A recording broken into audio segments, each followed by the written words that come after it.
Hi ಎಲ್ಲರಿಗೂ ನಮಸ್ಕಾರ. Welcome to Sudha Gowda vlogs. ಮಕ್ಕಳಿಗೆ ಎಕ್ಸಾಮ್ಸ್ ಹತ್ರ ಬರ್ತಿದೆ. ಮಕ್ಕಳಿಗೆ ಒಂದು ರೀತಿಯ ಟೆನ್ಷನ್ ಶುರುವಾಗಿದೆ. ಮಕ್ಕಳು ಎಕ್ಸಾಮ್ ಟೈಮ್ನಲ್ಲಿ ಟೆನ್ಷನ್ ಮಾಡ್ಕೊಂಡಿದ್ರೆ ಪೇರೆಂಟ್ಸ್ ಅವರಿಗೆ ಯಾವ ರೀತಿ ಹೆಲ್ಪ್ ಮಾಡಬಹುದು ಅನ್ನೋದನ್ನ ಇವತ್ತು ತಿಳಿಸ್ತೀನಿ. ಮೊದಲಿಗೆ ಮಕ್ಕಳು ಸ್ಕೂಲ್ನಿಂದ ಮನೆಗೆ ಬಂದಾಗ ಅವರನ್ನ ಫ್ರೆಶ್ ಅಪ್ ಆಗೋದಕ್ಕೆ ಹೇಳಿ. ಸ್ಕೂಲ್ನಿಂದ ಬಂದಂತಹ ಮಕ್ಕಳ ಮೂಡ್ ಹೇಗಿರುತ್ತೆ ಅನ್ನೋದನ್ನ ತಿಳ್ಕೋಬೇಕು. ಅವರ ಮೂಡ್ಗೆ ತಕ್ಕಂತೆ ಪೇರೆಂಟ್ಸ್ ಮಕ್ಕಳನ್ನ ಹ್ಯಾಂಡಲ್ ಮಾಡಬೇಕು. ಮಕ್ಕಳು ಫ್ರೆಶ್ ಅಪ್ ಆದ್ಮೇಲೆ ಚಿಕ್ಕ ಮಕ್ಕಳಾದ್ರೆ ಅವರಿಗೆ ಹಾಲು ಹಾರ್ಲಿಕ್ಸ್ ಅನ್ನ ಕೊಡಬೇಕು. ದೊಡ್ಡವರಾದ್ರೆ ಕಾಫಿ ಟೀ ಕೊಡೋದು ಒಳ್ಳೆಯದು. ಇನ್ನು ಕೆಲವರಿಗೆ ಸ್ಕೂಲ್ನಿಂದ ಬಂದ ತಕ್ಷಣ ಹಸಿವಾಗಿರುತ್ತೆ. ಅವರಿಗೆ ತಿನ್ನೋದಕ್ಕೆ ಏನಾದರೂ ಮಾಡಿಕೊಡ್ಬೇಕು.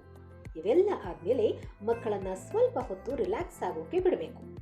ಆಮೇಲೆ ಮಕ್ಕಳನ್ನ ಓದ್ಕೊಳ್ಳಿ ಅಂತ ಹೇಳಬೇಕು. ರೂಮ್ಗೆ ಕಳುಹಿಸಬೇಕು. ಮಕ್ಕಳು ಓದುವಾಗ ಮನೆಯಲ್ಲಿ ಎಷ್ಟೋ ಜನ ತಂದೆ ತಾಯಂದ್ರು ಟಿವಿ ನೋಡ್ಕೊಂಡು ಕೂತಿರ್ತಾರೆ. ಮಕ್ಕಳ ಗಮನ ಕೆಲವೊಮ್ಮೆ ಓದಿನ ಮೇಲಿರುವುದಿಲ್ಲ, ಟಿವಿಯ ಮೇಲೆಯೇ ಇರುತ್ತೆ.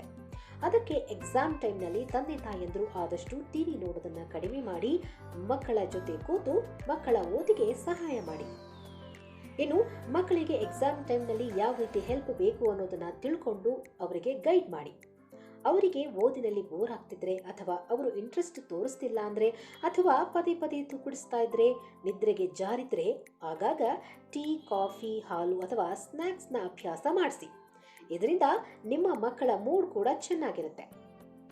ಇನ್ನು ಮಕ್ಕಳು ಓದೋಕೆ ಹಠ ಮಾಡಿದ್ರೆ ಅಥವಾ ಆಸಕ್ತಿ ತೋರಿಸ್ತಿಲ್ಲ ಅಂದ್ರೆ ಮಕ್ಕಳನ್ನ ಹೊಡೆಯೋದು, ಬೈಯೋದನ್ನ ಖಂಡಿತ ಮಾಡಬೇಡಿ.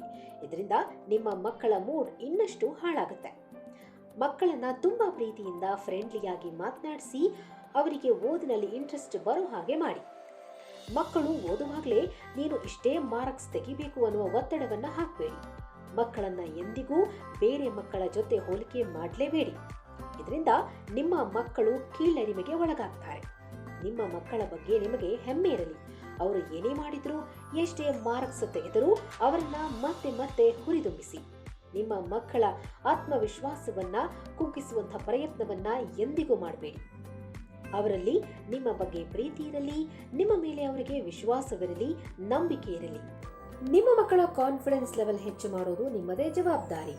ಈ ರೀತಿ ನೀವು ಮಾಡಿದ್ರೆ ನಿಮ್ಮ ಮಕ್ಕಳು ಎಕ್ಸಾಮ್ಸ್ ಅನ್ನ ಧೈರ್ಯವಾಗಿ ಎದುರಿಸ್ತಾರೆ ಮತ್ತು ಒಳ್ಳೆಯ ಮಾರ್ಕ್ಸ್ ಅನ್ನ ಕೂಡ ತೆಗಿತಾರೆ. ಈ ವಿಡಿಯೋ ನಿಮಗೆ ಇಷ್ಟ ಆಗಿದ್ರೆ ಲೈಕ್ ಮಾಡಿ, ಶೇರ್ ಮಾಡಿ, ಕಾಮೆಂಟ್ ಮಾಡಿ ಅಂಡ್ ನನ್ನ ಚಾನಲ್ಗೆ ಸಬ್ಸ್ಕ್ರೈಬ್ ಮಾಡಿ. Thank you.